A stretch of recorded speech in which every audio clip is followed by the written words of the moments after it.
Assalamualaikum warahmatullahi wabarakatuh. Saya Fadila Umar, NIM 060 2519016, jurusan PAIA, akan mempresentasikan tentang materi dari Ina Septiani dan Karimullah Ali. Yang pertama dari Ina Septiani, yaitu hadisul fik atau berita bohong.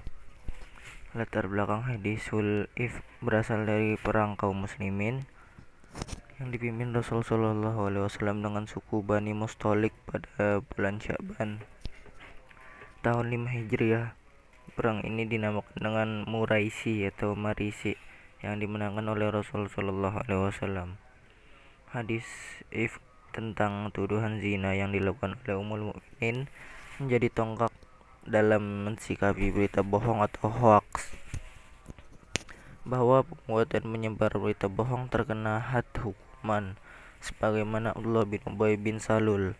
Hukuman kepada orang yang memproduksi, menyebarkan atau mentransmisikan berita bohong pada masa Rasul dilakukan dengan mendera atau mencambuk pelaku sebanyak 80 kali. Hukuman itu merupakan peringan hukuman yang kelak akan diterima di akhirat,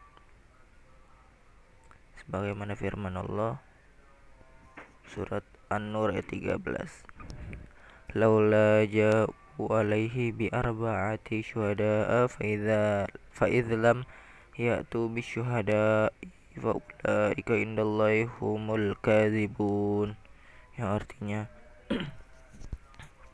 mengapa mereka yang menuduh itu tidak mendatangkan 4 orang saksi atau atas berita bohong itu?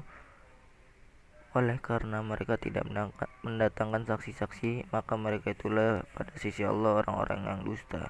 Quran surat An-Nur ayat 13. Allah Subhanahu wa taala membuat sebuah hukum bahwa ketika menuduh orang berzina maka hendaknya membawa 4 orang saksi yang adil sebagai pembuktian. Hadis if menjadi hikmah dalam kehidupan modern. Ketika menuduh seseorang harus disertai bukti valid dan kuat. Jika tidak dapat mendatangkan bukti atau saksi, maka tuduhan tertolak secara hukum. Yang kedua, perjanjian Hudaybiyah. Perjanjian Hudaybiyah merupakan perjanjian yang diadakan wilayah Hudaybiyah Makkah pada Maret 628 Masehi. Hudaybiyah terletak 22 km arah barat dari Makkah menuju Jeddah yang sekarang terdapat Masjid Ar-Ridwan. Pada akhirnya kemudian Hudaybiyah pun kemudian dikenal dan sebagai nama sebuah peperangan atau perjanjian antara kaum muslimin dan kaum Quraisy yang terjadi pada bulan ke-6 Hijriah pada bulan Zulqa'dah. Setelah turun firman Allah surat Al-Fath ayat 1-13 menjadi jelas bahwa perjanjian Hudaybiyah ini merupakan suatu kemenangan yang nyata sekali. Dan hal ini memang demikianlah adanya. Sejarah pun mencatat bahwa isi perjanjian ini merupakan suatu hasil politik yang bijaksana dan pandangan jauh ke depan. Kelanjutan dari perjanjian Hudaybiyah inilah yang punya peran besar sekali pengaruhnya terhadap masa depan Islam dan bangsa Arab. Kemudian dari materi Karimullah Ali, yang pertama perang Khaybar.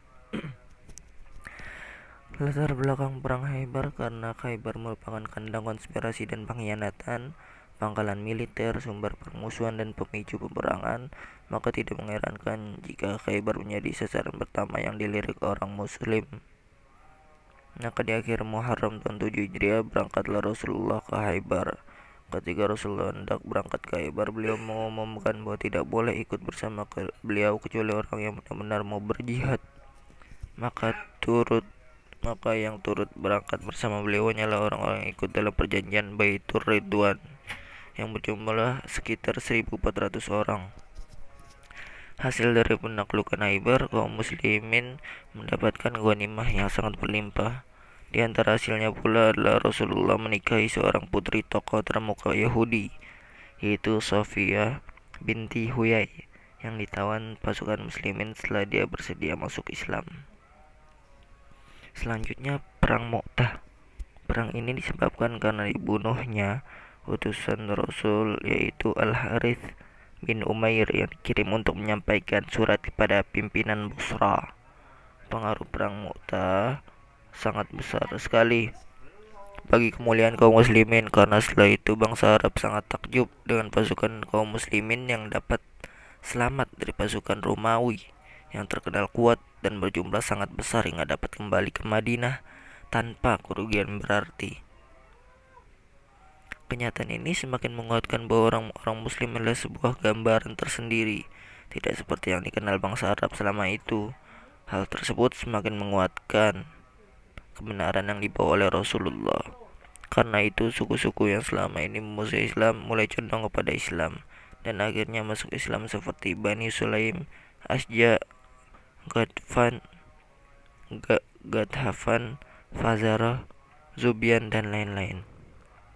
Mungkin itu saja materi yang dapat saya ringkas dari kedua pemateri. Semoga dapat bermanfaat.